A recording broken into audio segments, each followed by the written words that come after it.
So I just finished Xenoblade Chronicles 2 for the Nintendo Switch, and um, the Switch doesn't have a lot of JRPGs, and I've heard a lot of good stuff about Monster Hunter Rise, and um,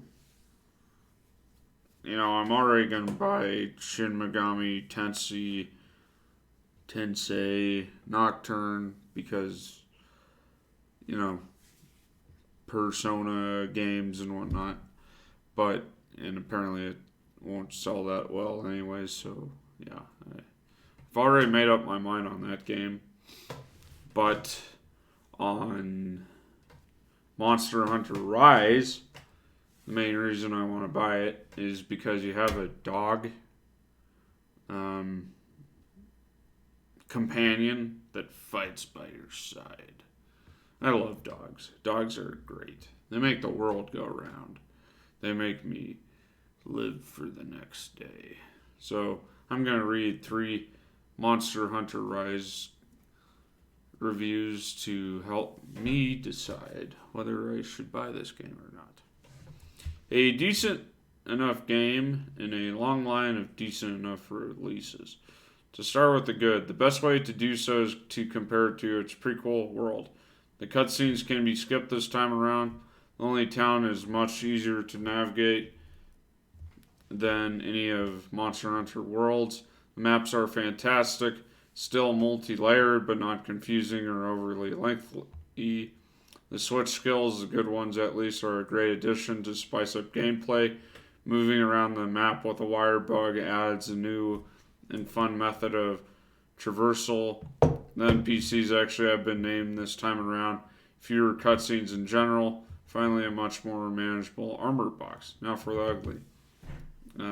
For stars, a month and a half after its release, it's still unfinished. The story is still stuck on a cliffhanger. Several sound issues.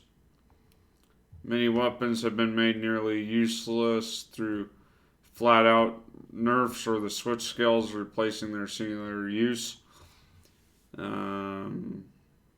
Rapid Fire LBG was screwed up again. Zynoger HR LBG can rapid fire slicing shots, do damage to such an extent that it completely stun locks the monster. Yada yada yada. The last notable issue is currently bow damage calculation is broken and it does far more damage than it actually should.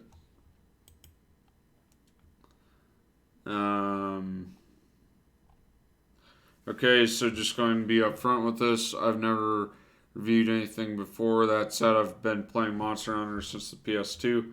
I don't care for this game as much. They made everything too easy. I know it seems silly, but fights that used to take 30 minutes are now 5 minutes long. It's not special to accomplish anything in this game. Everything is pretty much handed to you. The small stuff seemed nifty at first, like sharpening on the back of your dog and still being able to move. Then you slay Wrath in 5 minutes. Not cool. You can slay all 3 monsters in any rank on a quest with 15 to 20 minutes left. Just makes me sad because I get the feeling this is to cater to all the new, lazier fans coming from World. Huff. I just hope this is the new norm. I still play these games for a fun, challenging time, and this was a breeze. I think it meant that this is not the new norm. Hoping the online hub will be a little more challenging.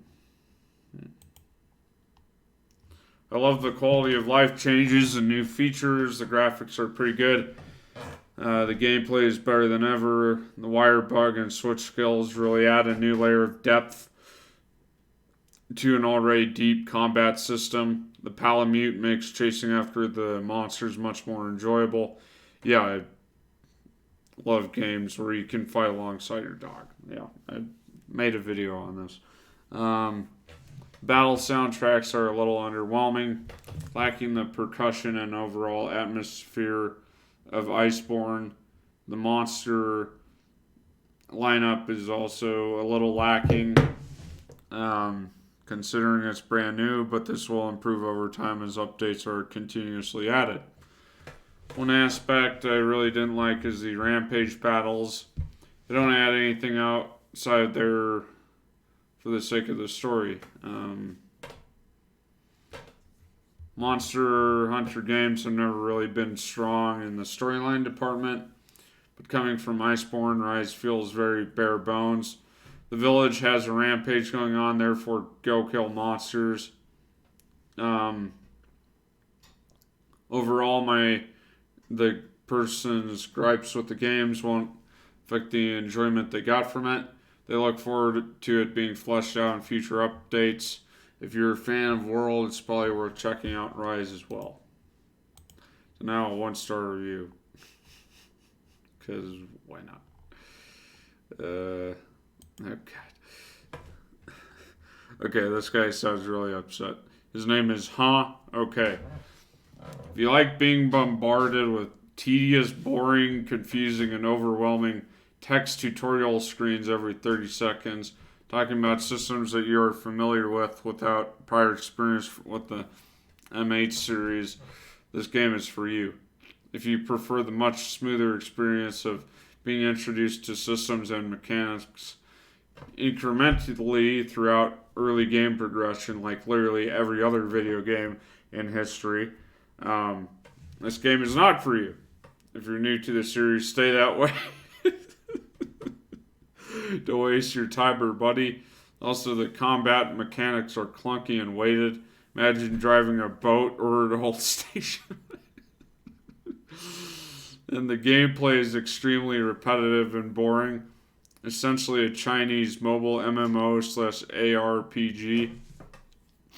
But $60 is even more tedious. 10 out of 10. Would not recommend. I think I'm still going to buy it because I want the palamute. That's going to be fun. I also want the amiibo, but that's besides the point. This has been your host, Luke. Like this video if you liked it. Subscribe for more. Happy Friday. I'm sorry. This is a algorithmically throw it to the wolves video. Have a good night.